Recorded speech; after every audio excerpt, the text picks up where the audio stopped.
We're looking at how do we solve. Now this is different. This is 5-7, but it's different than the other stuff we did. The other stuff's pretty easy. Graphing linear or quadratic inequalities is no big deal, and especially since you're probably going to, the majority of the time, just graph them on your calculator anyway. But solving quadratic inequalities is a little bit tougher to do. It's not that hard, but you got to understand how to do it. There's a way to do this that's pretty simple. You can do this in ways that are difficult or in ways that are easy, I think. I want to show you an easy way to do it, okay, but you got to really follow me through on this. So if we want to solve this quadratic inequality, we want to find all the values of x that are going to make it true. Now let's think about this compared to, say, the quadratic equation we would have. What if I had, instead of an inequality, what if I had an equation? Okay, is everybody with me? Okay, so let's look at this as an equation. So negative x squared plus 3x equals negative 18, and just see how we would deal with that.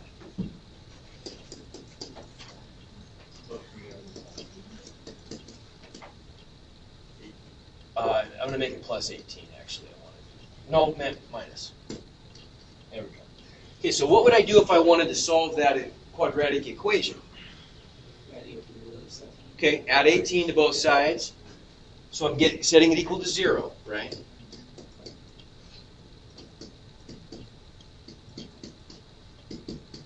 Okay, now what? Okay, we could use the quadratic formula if we wanted to. That's fine. What else could we do? Factor it, maybe? Yes. Either way, there's something we want to do here that we talked about in class that not everybody's remembering. But there's something bad about that form right there, something that could be better about it. Good. We want to make a positive. We don't want it to be negative like this. So let's multiply both sides through by -1, which just changes all the signs, right? So if I do that, the first term is going to be a positive x squared, second term is a minus 3x, third term is minus 18, and 0 times anything is still 0, right? Okay, now to find the places where this is equal to 0, we could quadratic formula it if we want to. But let's see, first of all, if we can find magic numbers easily, because that's always quicker. Are there two magic numbers that multiply to negative 18 and add to negative 3? 3 negative 6. 3 negative 6. Okay, so we could split this apart into x minus 6 times x plus 3, right? And then just find the zeros of those factors. Use the zero product property. Okay, the first factor equals 0 when x equals 6. Second? Okay, good. So we know then that this quadratic equation is true when x equals 6 or x equals -3. Okay, now if we go back to our inequality, think what it means to solve this. What do you propose is maybe the first step here? Add 18. Add 18. Okay, get it equal to 0, just like before. So if we do that, if we add 18 to both sides, I get negative x squared plus 3x plus 18 is greater than 0. Good, it's in standard form. That's good. Now maybe what would you propose as the second? Times it all by -1. Now we got to be a little bit more careful here with an inequality than we would with an equation, though. If I multiply both sides through by -1, I got to switch what? Got to switch the sign of the inequality. Good. So we end up with x squared minus 3x minus 18 is less than 0. Okay, now think what that means, to be less than 0. To be less than 0 means that it's just on the opposite side of 0 than the positive numbers, right? So we know that functions, if I graph functions, if I were to look at a sketch of this thing, for example, right here. If I were to look at a sketch of that, this is just a parabola, isn't it? Yeah. Right? That's just a parabola that opens up or down. Yeah. This one right here. Up, right? Because A is 1, it's positive.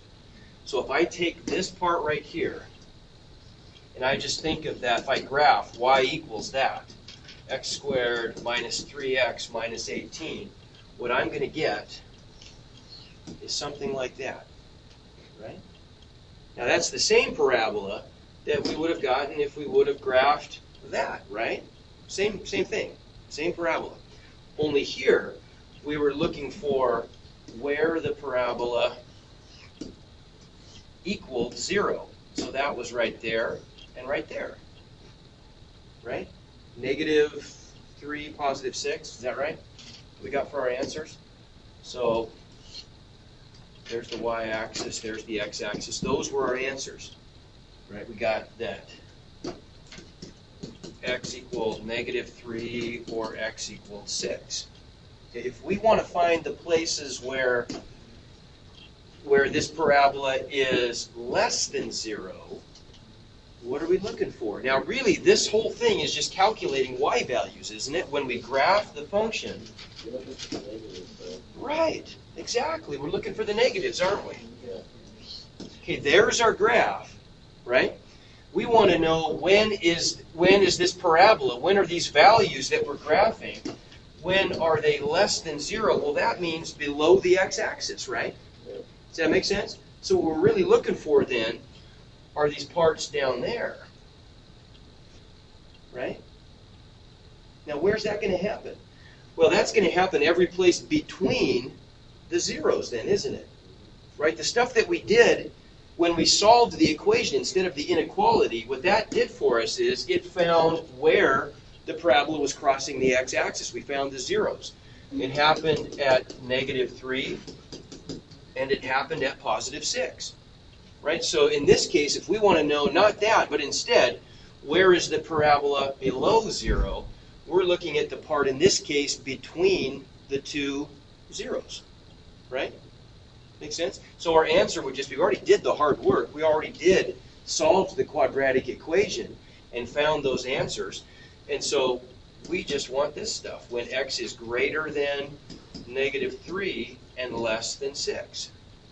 That's when our parabola is below the x-axis, right?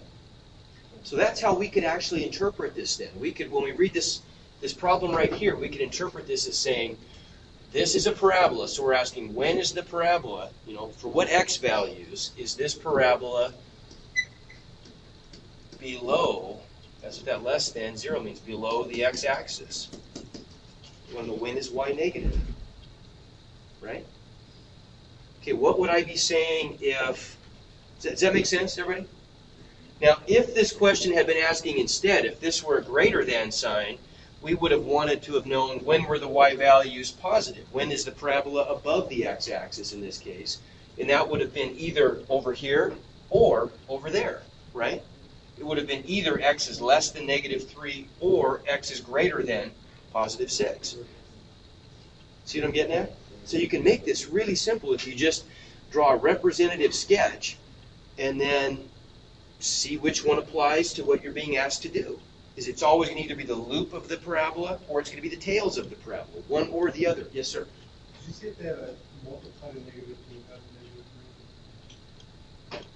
-3? Multiplies to -18 and adds to -3. Well, it is, but then remember that we have to set those factors equal to 0 to find the solutions. So those are the magic numbers that we get when we factor, but then I have to set the factors equal to 0. So I'm just, x minus 6 equals 0 when x equals 6. This factor, x plus 3, equals 0 when x equals -3.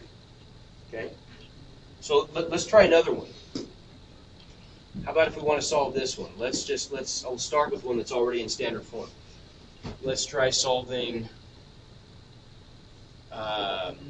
x squared plus 10x plus 21 is greater than or equal to 0. Okay? So now, in this case, we want to know, we've got this thing in standard form, right? So we want to know, where does the parabola cross the x-axis? Does this parabola open up or down? Up. Okay. So here's our parabola.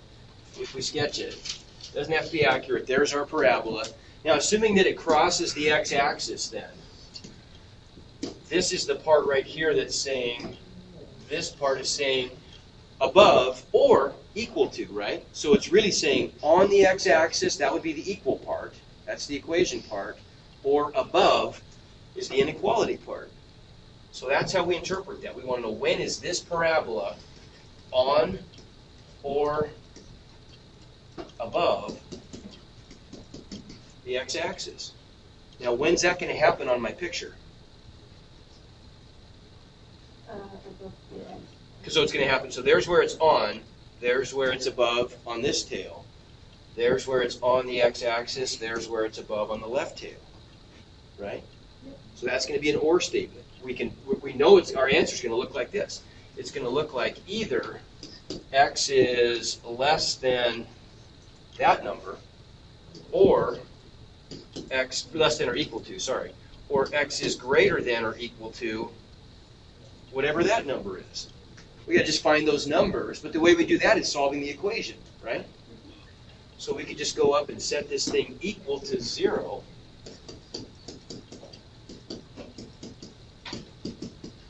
Right?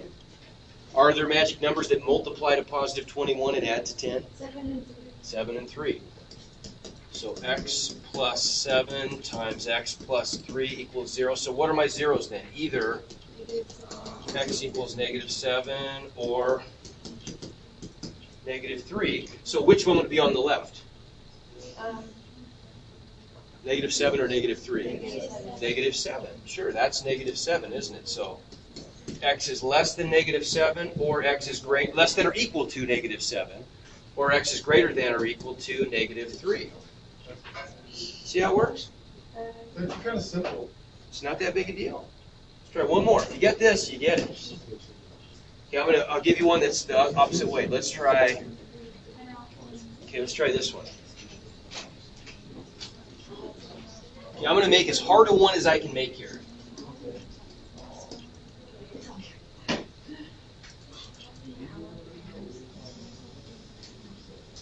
Okay, for AC. So I want to do. Bye, Ray. Good luck.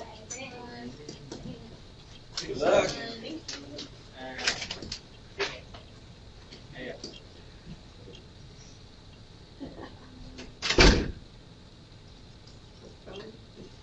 Okay, how about that one? That's a little harder. That's a little harder. Okay, so what do we probably want to do to this inequality before we do anything here? Okay, let's make it positive. Okay, let's multiply both sides through by -1. Right? Does that make sense, everybody? Yeah. Okay, so if we multiply by -1, then we're going to get positive 2x squared minus 3x minus 5, and we're going to get a less than 0. Whoops. We got to change that sign, right? Okay, so now does this parabola open up or down? Okay, wait. How can you tell? Because we now made 2 positive, so it opens up, right? Okay, so we know that our sketch looks like this, right? And here's the x-axis. And what are we looking for? How do we interpret this? When is that parabola below? Does everybody see that? Below the x-axis. When are these y values less than 0? So we're looking below, right? Oh.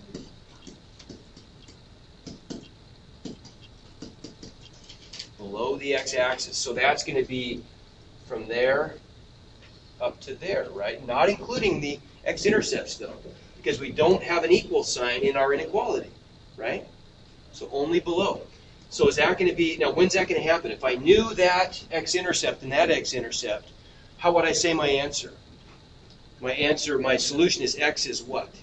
X is greater than Greater than something and less than something. We just need to know the somethings, right? But now this one may not factor as easily, right? So what do we do in this case? If I've got this equation I can set up instead of an inequality, let's do that. So I get 2x squared minus 3x minus 5 equals 0. How would I solve that one? Quadratic formula, for sure. We don't want to mess with trying to factor that. It probably won't factor anyway. So then x equals -b plus or minus square root. B squared minus 4AC. Did everybody see that? Now, what's A, B, and C in this? A is, B is, C is. Okay, so let's write that down. A is 2, B is -3, C is -5. So negative B would be 3. What's B squared? Okay, but I don't square a negative. Instead, I always square positive. 3 squared minus, no, because if I'm squaring a negative number, it's a positive result. So anytime I square a negative in any situation, just square the positive opposite. Like if I'm squaring -127, if I have the quantity -127 squared on your calculator, don't push the negative sign, just push 127 squared. Because, did everybody see why? Because I know it has to be positive anyway, so why take a chance of screwing up the negative sign? Unless you put it in parentheses. Yeah, but you don't want to have to mess with it. There's too many buttons to push. So 3 squared minus 4 times 2 times -5. So am I going to add or subtract stuff there? How many negative signs do I have? 2, so it's positive. All divided by 4. So 4. Okay. So then I get 3 plus or minus the square root of 9 plus 40. So 49. So this actually, man, it worked. How about that? Yeah, it works. Over 4. So I'm going to get either x equals 3 plus, what's the square root of 49? 7. Or minus 7 over 4. If I take the plus sign, I get x equals 10 over 4, so 5 halves. If I take the minus sign, I get 3 minus 7 is -4, right? -4 over 4, -1. So those are my 2 answers I can plug in. This one must be -1. That one must be 5 halves, right? How about that? That's not so bad, is it? Okay. Right. All right. That's pretty good. Okay, let's finish our movie. Man, that's the easiest that's ever gone. That was good. You feel like you got that? Yes. Wow, that's great. That was just, that's good stuff. I'm just gonna circle it because